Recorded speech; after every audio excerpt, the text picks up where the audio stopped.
Doctor Suryakanta মিশ্র লাল সালাম পড়িয়ে দাও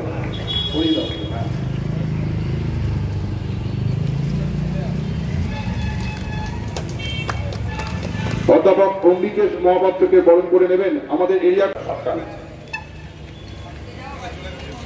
এসব জানবে না, আর এসে বসে এখানে কি সব বলতে আছেন?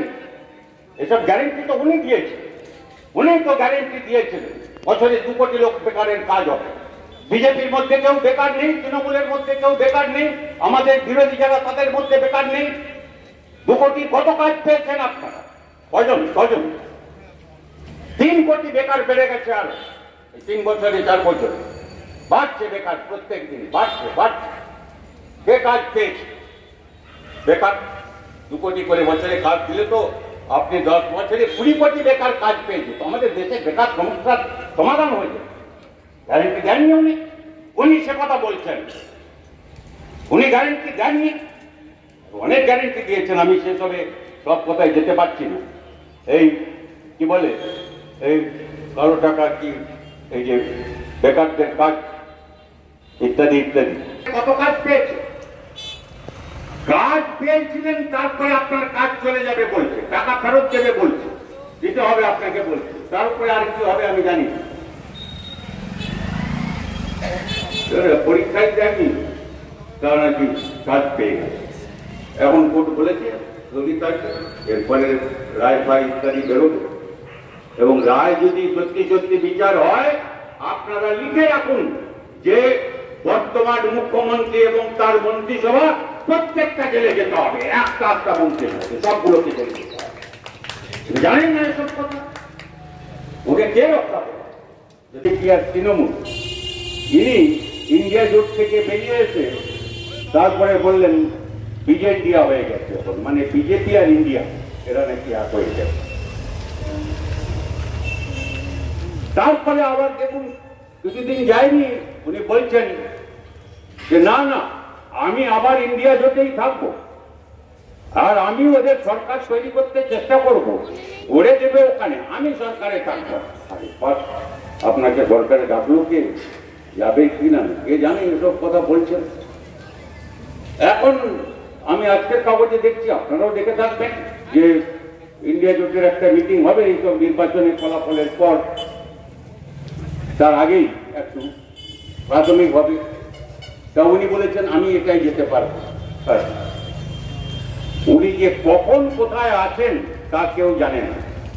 এই যে আমি সামনে দেখতে পাচ্ছি এখানে ডক্টর শান্তনু সেন, সাংসদ, রাজ্যসভা, পৌর প্রতিনিধি, 3 নম্বর ওয়ার্ড, ওর লেখা শ্রী শ্রী মা সারদা দেবী, মুখ্যমন্ত্রীর ছবি, আর ওর ছবির উপরে যেখানে যেমন সেখানে তেমন, যখন যেমন তখন তেমন, শ্রী শ্রী মা সারদা দেবী। আমি লিখিনি, লিখেছেন ওরা, আর মুখ্যমন্ত্রীর ছবি আছে। বুঝতে কিছু অসুবিধা হচ্ছে কারো? এরা কি রাজনীতি করছেন, কি ব্যাপার এদের? গ্যারেন্টি যত মোদি দিচ্ছেন, কথা পৌঁছচ্ছে, একবার ভেবে দেখবেন আমাদের কথাগুলো। মানুষ তো তারা যুক্তিবাদী হয়, অন্ধ নয়, তারা বিচার করতে পারে ঠিক কোনটা বেঠিক কোনটা। আচ্ছা, উনি যে গ্যারেন্টি গুলো দিয়েছেন, মোদির কথাই বলছি আমি, উনি 10 বছর আগে যে গ্যারেন্টি দিয়েছিলেন প্রধানমন্ত্রী হওয়ার আগে, তারপরে সেই গ্যারেন্টি গুলো পেয়েছেন তো সব। এমনকি সুইজারল্যান্ড ব্যাংক, সেখানে হাত দেওয়া খুব মুশকিল, পৃথিবীতে কেউ হাত দিয়েছে বলে আমি জানি। সুইজারল্যান্ড ব্যাংক থেকে কালো টাকা এনে আপনাদের সবাইকে 15 লক্ষ টাকা করে পাঠিয়ে দেব, অ্যাকাউন্ট খুলে ফেলুন। যারা বিজেপি, তৃণমূল করুন বা যাই করুন, যারা এসব বিশ্বাস করেছিলেন, তারা যদি 15 লাখ টাকা ছেড়ে দিন, 15,000 ছেড়ে দিন, 1500 ছেড়ে দিন, 15টা টাকাও পেয়ে থাকেন বা 15 পয়সাও পেয়ে থাকেন, বিজেপি করুন। আর তা হলে চ্যালেঞ্জ করুন, ওই 56 ইঞ্চি বুককে চ্যালেঞ্জ করুন, হিম্মত আছে তো জবাব দাও। কি হলো? কালো টাকা বাস তৈরি করেছে, কালো টাকা এত বড়, মানে যাদের কাছে আপনি ওই টাকা বিদেশে, তারা এখানকার নয়। এখানে আছে কিনা আমি জানি না, একটা কাগজে দেখেছিলাম যে এখানে কি আছে। তো যাই হোক, আমি সেসবে যাচ্ছি না, কিন্তু আমি বলছি যে এই বিদেশে টাকা রাখে, যে টাকা রাখলো তার নাম থাকবে না সেখানে, যে রাখলো সে জানবে, আর যে নিল সে জানবে, আর কেউ জানবে না। আপনি হদিশই পাবেন কে কোথায় কত টাকা রাখে।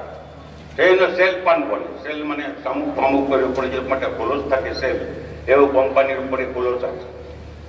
সেল কোম্পানিগুলো ওইসবে আমি যাচ্ছি না, কিন্তু ওইসব শেয়ার মার্কেট থেকে আরম্ভ করে অনেক রকম ব্যবসা এখন তৈরি হয়েছে, যেগুলোকে ডেরিভেটিভ ব্যবসা ইত্যাদি ইত্যাদি বলা হয়। পুরো জুয়া খেলা, ও টাকার থেকে টাকা করছে ওইখানে। তারপরে আপনার যখন দরকার পড়বে কিছু সাদা টাকা, তখন কিছু কালো টাকাকে সাদা করে দেবে, একে বলে মানি লন্ডারিং। আপনি লন্ডারিং তো জানেন সব, আমি জানি না, আমি তো লন্ডারিংতে কাপড় কাটতে পারি না। তারপরে আমার সঙ্গে অনেকে নেই, কিন্তু আমি আপনাদের কাছে বলতে পারি, তারা জীবনের অভিজ্ঞতা থেকে আন্তরিকভাবে বলতে পারি যে ওই মানুষের কাছে গেলে মানুষের সাড়া পাওয়া যায়, মানুষকে ভালোবাসলে মানুষের সাড়া পাওয়া যায়, মানুষের আস্থা অর্জন করতে হবে, বিশ্বাস অর্জন করতে হবে, আর সেই মানুষকে নিয়ে লড়াইতে থাকতে হবে। যারা বিজেপিতে তৃণমূলে আছেন তারা ভাঙবে, ভাঙছে ভাঙছে, প্রত্যেক দিন ভাঙছে, প্রত্যেক ঘন্টায় ভাঙছে, আরো ভাঙবে। আপনাদের মিটিংটা বড় হবে, মিছিলটা বড় হবে, প্রতিবাদটা জোরদার হবে, আর ওইখানে মোদির বিচার আর তারপরে তার দিদির বিচার, এখানে এই সবগুলো হবে। আর সেখানে লড়াই থেমে থাকবে না, লড়াই চলতে থাকবে, চলতে থাকবে, যতদিন পর্যন্ত মানুষের মৌলিক সমস্যার সমাধান না হচ্ছে। সে লড়াইতে আমাদের আরো আরো অনেক মানুষকে চাই, তার জন্যেই এই লড়াই। সে লড়াইতে আপনারা এগোবেন, আপনারা জিতবেন।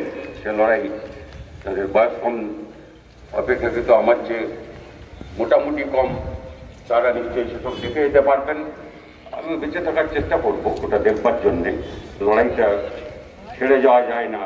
আমরা আমৃত্যু লড়াই, জীবনের শেষ নিঃশ্বাস পর্যন্ত শেষ রক্তবিন্দু নিয়ে লড়াই করব, এইটাই হচ্ছে আমাদের একমাত্র গ্যারেন্টি। এই গ্যারেন্টির ভিত্তিতেই আমরা আপনাদের সমর্থন চাইছি। আপনাদের সবাইকে ধন্যবাদ, অভিনন্দন, কৃতজ্ঞতা ও আমার সালাম জানাই। আসন্ন লোকসভা নির্বাচনে রাজ্যের প্রতিটি প্রান্তে বামফ্রন্ট প্রার্থীদের জয়ী করুন।